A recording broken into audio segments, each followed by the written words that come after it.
Magandang araw po, welcome po sa aking channel, Love9 TV. Patalasasan po, meron po ba kayong mga properties na napapabayaan or non-performing assets? Plan nyo ibenta, pero wala kayong oras sa pagbenta nito. Kung ito'y pagkakatiwala nyo po sa amin, tawag lang po kayo sa aking numero, usap po tayo, gawin ko po ng video for free. Yes, libre po, wala po kayong babayaran. Tutulungan pa namin kayong mabenta ang inyong property. Kami na po bala sa marketing, sa boosting or paid ads. Even sa tripping, hindi na po kayo mapapagod sa pag-entertain ng mga buyers. Kami na po bala sa lahat. Tawag lang po kayo. Nandito po tayo ngayon sa Nasugbu, Batangas kung saan meron po tayong bagong video presentation. Isang napakalaking property na may lot area, 3,000 hectares more or less. Ito po'y titulado, buhay po ang may-ari, kaya wala po kayong maging problema sa documentation o sa transfer ng title. Meron pong 4 na structure dito sa loob at meron ding swimming pool. Yung first building na matatanaw natin ay yung guest house na may 4 na kwarto. Then yung second building naman ay yung kitchen o dining area na may storage room at may sariling toilet and bath. Yung third building naman ay yung main house na may 3 bedrooms, 2 toilet and bath. At yung fourth building ay yung music or entertainment room o conference room sa second floor. Ito pong property ay punong-puno po ng fruit-bearing trees at hili ang terrain. Sa likod po nito ay may mini forest na preserve po siya. Meron din pong mga wild animals at meron din pong malaking puno. Sabi ni caretaker, nasa 50 to 100 years na po. Yung mga mulawin tree, acacia, simpabaw, kamagong, fire tree, Indian tree, at marami pa pong iba. Meron din pong sariling source of water. Although meron naman pong water district dito na nagsusupply. Ito po yung tinutukoy ko na guest house. Check po natin yung first bedroom. May mga double deck po siya. Hanggang sa dulo po yan. High ceiling. Maayos naman ang structure. Pati pintura nito. May 12 set ng double deck at 3 pool out bed. Labas po tayo para check natin yung kabilang kwarto. Yan po ulit yung unang kwarto o first bedroom. Paglabas nyo po, yan po yung driveway. Then lilipat po tayo dito sa second bedroom. Mula po dito, matatanaw natin yung main gate. Nandito na po tayo sa pangalawang kwarto o second bedroom. Same floor plan, same setup na may mga double deck, then may ceiling fan. So, ganun din po dun sa second floor. Yan po yung kapaligiran. Tunghayin nyo po. At ito naman po yung hagdan papunta sa second floor. Ito po yung naka-concrete and tiled staircase. Then, metal railing. Ito pong structure na makikita nyo ay yan yung banyo. Bali, 2 po yan. Akyat po tayo. Samahan nyo po ako. At nandito na po tayo sa second floor. Naka-tiled flooring na rin po. Ito pong wall ay naka-natural stone design.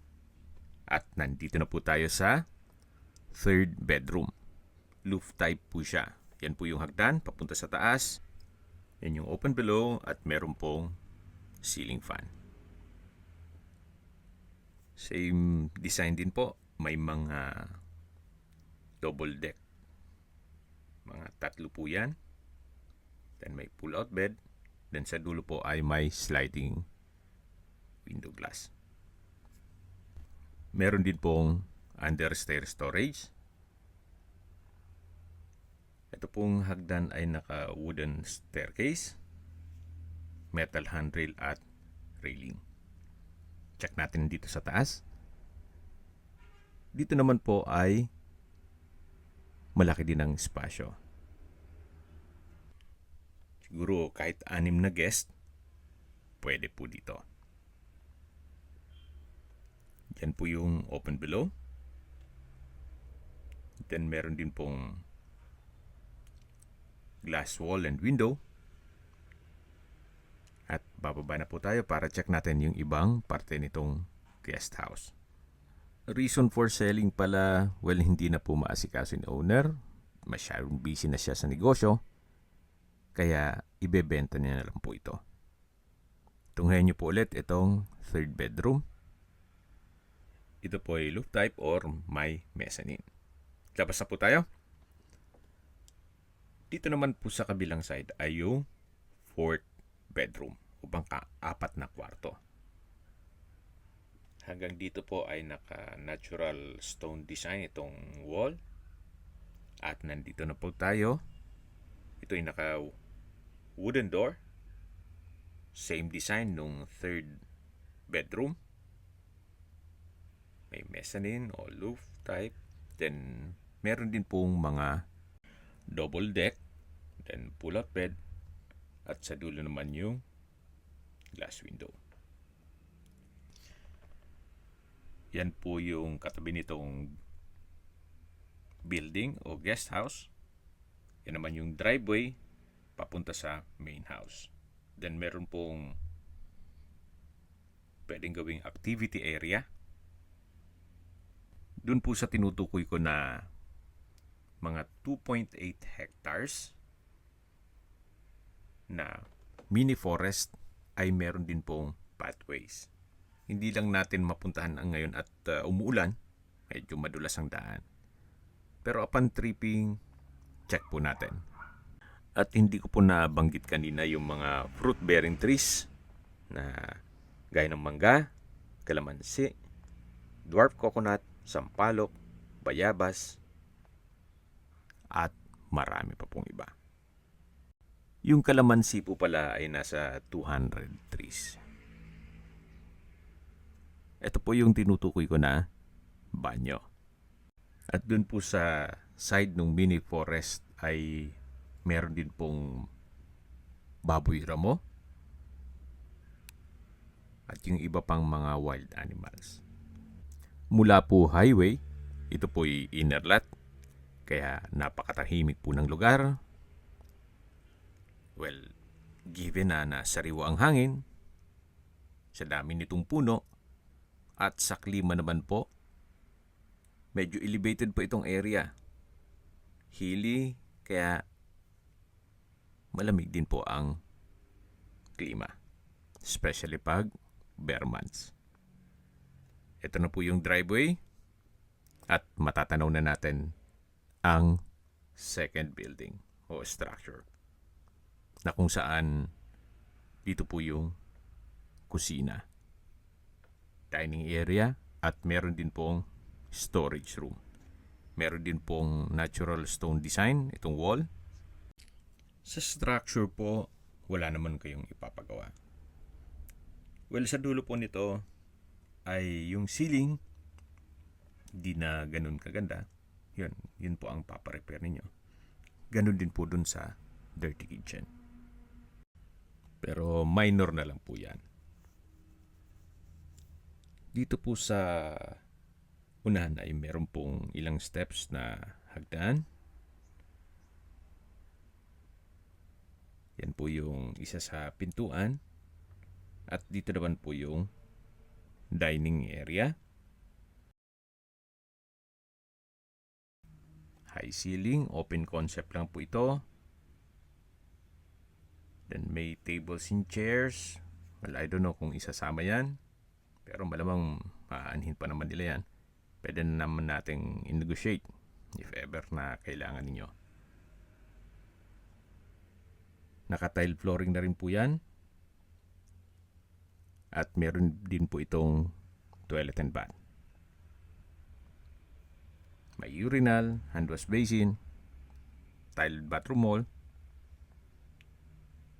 At maayos naman po ang toilet fixtures. May bathroom window, tissue holder, water closet with bidet. Ito naman po yung shower area. Naka-tile bathroom wall na rin po. Solid wood door. Kahit ilang guest po ay kakasya dyan. Ito naman po yung main kitchen. Napakalaki din po ng espasyo. Mahaba po ang kitchen countertop. Stainless sink with faucet. Itong ceiling medyo pagawain na pero very minimal na lang po yan. Yung mga major na gaya ng structure, wala po kayong ipapagawa doon. Ito naman po yung access door papunta sa dirty kitchen. So may maliit na structure dito sa likod. Medyo may kalumaan na siya. Depende na po yan sa inyo kung i-restore nyo pa ito o pagawa nyo ng panibagong dirty kitchen. Sa dulo ay may countertop. Then may heavy duty na lutuan. Stainless po yata yan. Ito po yung likod ng dining area o kusina. Ito po yung formal kitchen. Yan po, napakalaki po ng espasyo.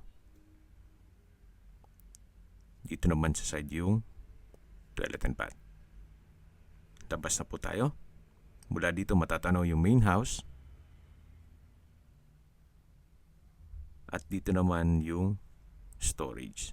Katabi lang po niyan. Ito po yung driveway.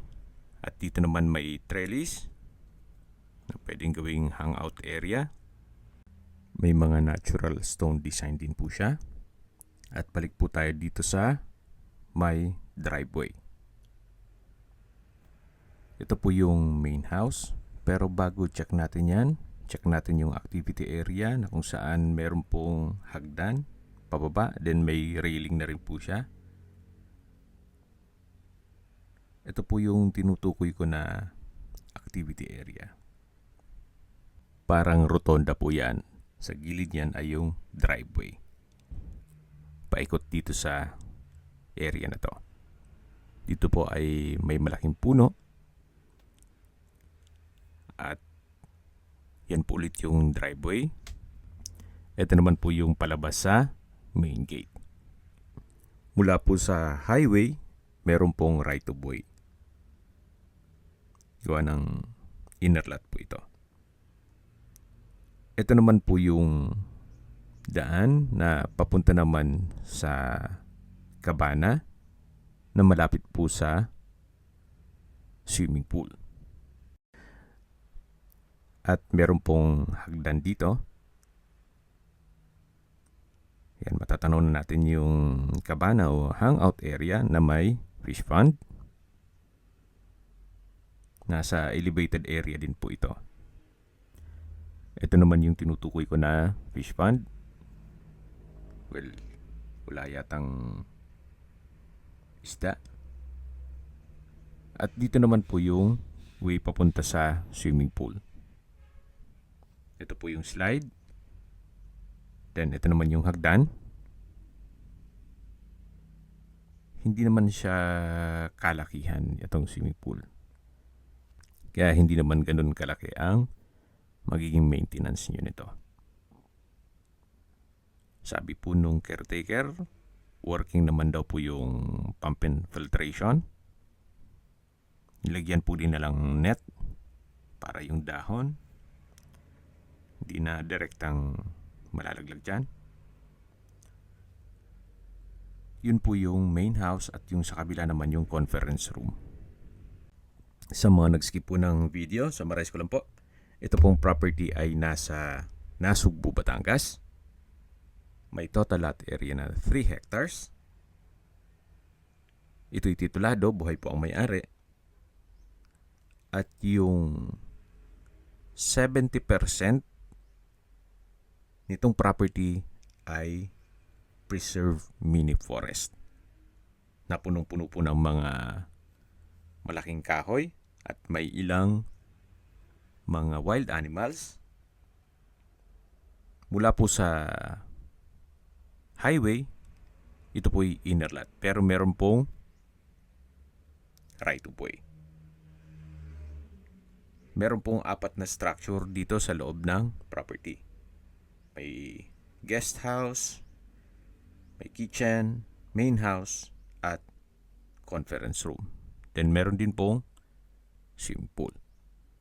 Nandito na po tayo sa main house. Ito po yung living area o salas. Naka-tile flooring. Maayos naman ang pintura ng ceiling at wall. Meron pong 2 kwarto dito sa baba. At sa dulo naman yung banyo. Katabi ng hagdan. Ito naman po yung formal kitchen na may kitchen countertop, kitchen cabinet, at storage ng kitchen utensils. May access din po papunta sa swimming pool. Ito po yung common toilet and bath. May overhead shower, vanity mirror, water closet with bidet, hand wash basin, at ito yung naka-tile bathroom wall. Meron din pong bathroom window. Check po natin yung unang kwarto o first bedroom na itong wall sa harapan pala ay naka-flute type design. Sa spasyo, malaki naman po siya. May 2 sliding glass window, window type aircon, pin lamps, center lamp, at ito yung naka-tile flooring. Meron din pong drawer at dresser. Yung bed frame and mattress, wala pong nabanggit kung isama yan. Lipat na po tayo dito sa second bedroom. Pasok po tayo. Malaki din po ang espasyo. May window type aircon, pin lamp, center lamp, maayos din ang pintura ng ceiling at wall, at meron din pong sliding window glass. Pasensya na po sa kalat at biglaan po itong pag-video shoot. Labas na po tayo. Yan po ulit yung formal kitchen. Then dito naman yung common toilet and bath, at ito naman po yung hagdan na meron pong under stair storage. Ito pong hagdan ay naka-concrete at tiled staircase. Ito pong staircase wall ay maayos naman ang pintura, pati po ang ceiling nito. Hanggang dun po sa dulo. Samahan niyo po, akyat po tayo. At nandito na po tayo sa second floor. Ito pong buong second floor ay napakalaki po ng spasyo. Actually, may sariling salas po siya. Then may chandelier. Meron pong access sa balkonahe. Ito pong main room ay hindi natin mapasok gawa ng may mga personal na gamit si owner. Upon tripping po, mag-request tayo. Bubuksan natin yan. Ito naman po yung balkonahe o terrace. Naka-tile flooring. Malaki ang spasyo. Yun po yung kusina. At dito naman po yung activity area. Yan po, tunghayin nyo po ulit itong second floor o yung main room. Dito naman po ay may another access door na may hagdan papunta sa may swimming pool at driveway. So may bukod pong daan nito kung sakali man na nakalak dun sa ground floor. At habang pababa po tayo, maisingit ko lang po ang distance, location at travel time. Mula po sa bayang ng Nasugbo, ang distance is 8 kilometers at ang travel time is 18 minutes. Kumpleto na po doon. Kaya ng public market, groceries, convenience store, remittance center, banks, schools, church at hospital. Mula naman po sa ospital ng Nasugbo, ang distance is 8.8 kilometers at ang travel time is 20 minutes. Yan po yung lagi kong binabagit sa inyo na dapat nyong i-consider sa pagharap ng property. Ayun pong merong malapit na hospital. Hindi ko naman po sinasabing sakitin kayo. Yan naman po for emergency purpose lang naman. At mula naman po sa mga beach resort, ang distance is 7.9 kilometers at ang travel time is 19 minutes. Mula naman po sa Tagaytay, ang distance is 48 kilometers at ang travel time is 1 hour and 23 minutes. Mula naman po sa Manila o sa airport, ang distance is 77 kilometers at ang travel time is 15 minutes.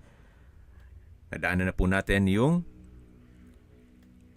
music room at akit na po tayo dito sa last na structure o yung conference building. May balkonahe din po siya. Then may glass wall and door.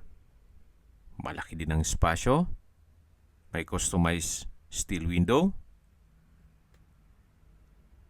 Then sa dulo ay may built-in cabinet. May banyo. Naka-tile flooring. So kung sakali man po na gusto nyong i-convert ito sa private resort para maging income generating, possible po. Kuha ng kahit po mag-accommodate kayo ng mga company team building. Dito po yung kusina. Yan po itong henyo po ulit. Napakalaki po ng espasyo. Pero kung ayaw nyo naman magnegosyo at malaking pamilya kayo, well, napaganda po nitong property na to. Kahit ilan po kayo, dun lang sa guest house, i-assume muna na kada isang kwarto, kahit 12 na lang. So, 48 ang kakasya na kagad dun sa 4 na kwarto. Plus po dito sa main house, may 3 kwarto.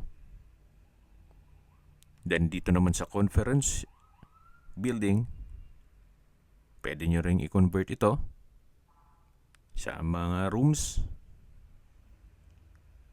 Siguro kahit mga 80 to 100. Ubra po. Kaya pong maka-accommodate lahat.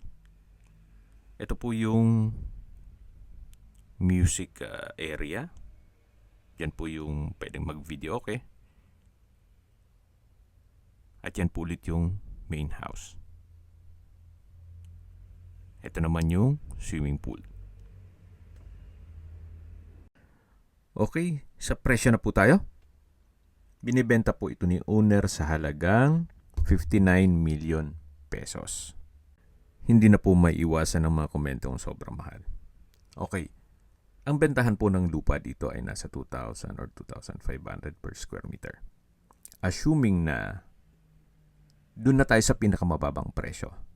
1,500 per square meter times 30,000 square meters, 45 million pesos po.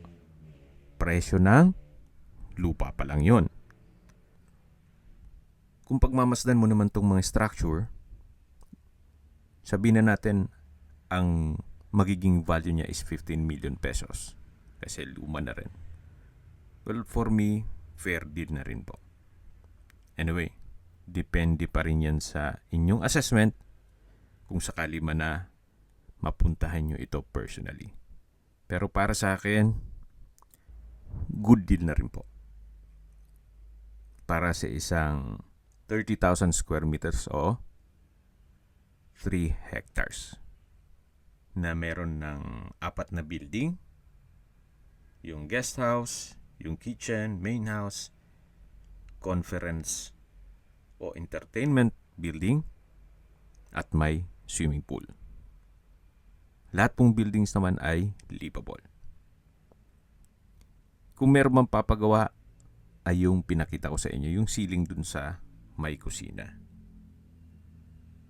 Then aside from that, meron pa kayong nasa 2.8 or 2.9 hectares na mini forest na punong-puno po ng malaking kahoy gaya ng mahogany, acacia, simbabaw, kamagong, fire tree, Indian tree, at marami pa pong iba na mga 50 to 100 years. Meron ding mga fruit-bearing trees gaya ng mangga, dwarf coconut, sampalok, bayabas, kalamansi na 200 trees, at marami pa pong iba. Kung ayaw nyo na po sa syudad at gusto nyong tahimik na lugar at hindi na po kayo magpapakonstruct, you might consider this property. May access na rin po dito ng tubig, kuryente, at yung internet provider naman, pwede po kayong magpa-connect. Probinsyang-probinsya ang dating, napakatahimik, pero wala pa pong 20 minutes, nasa bayan na po kayo. Na kung saan, kompleto na po doon. At, syempre, kung papunta ka naman ng Tagaytay, 1 hour and 23 minutes lang po. Ito na po yung daan papunta sa main gate. Kung sakali man po na gusto magpaset ng tripping, kailangan po ahead of time. Gawa ng medyo busy rin po yung caretaker na mag-assist sa atin. At kung may mga katanungan po kayo, tawag lang po kayo sa aking numero. Sa mga kababayan naman natin nasa ibang bansa, meron po akong WhatsApp, Viber, Telegram, at meron rin po tayong Signal. Same number lang po, 0917-316-3399. Sa mga nagtatanong naman po ng aming Facebook, meron po aming Facebook page na Nov9TV at Facebook Real Video. Meron din pong TikTok at Instagram. May ibang YouTube channel po kami, the Nov9TV channel, Nov9TV Listings, Nov9TV On The Spot, Nov9TV Updates, at Nov9TV House Rental. Sana po naibigyan nyo ang video presentation. Paki-like and subscribe na lang po sa aking channel para ma-update din po kayo sa aking future listings. Kung sakali po hanap nyo yung mas malaking sukat ng lupa, meron din po kami ibang listings na pwede nyong pagpilian. Huwag po kayong mag-atubiling tumawag sa amin. Then, let us know your budget para malaman namin kung anong property pwede naming ilog sa inyo. Sa lahat pong viewers, subscriber at nagtiwala po sa amin, salamat po sa suporta. Ingat po kayo lagi at yung pamilya. Maraming salamat po.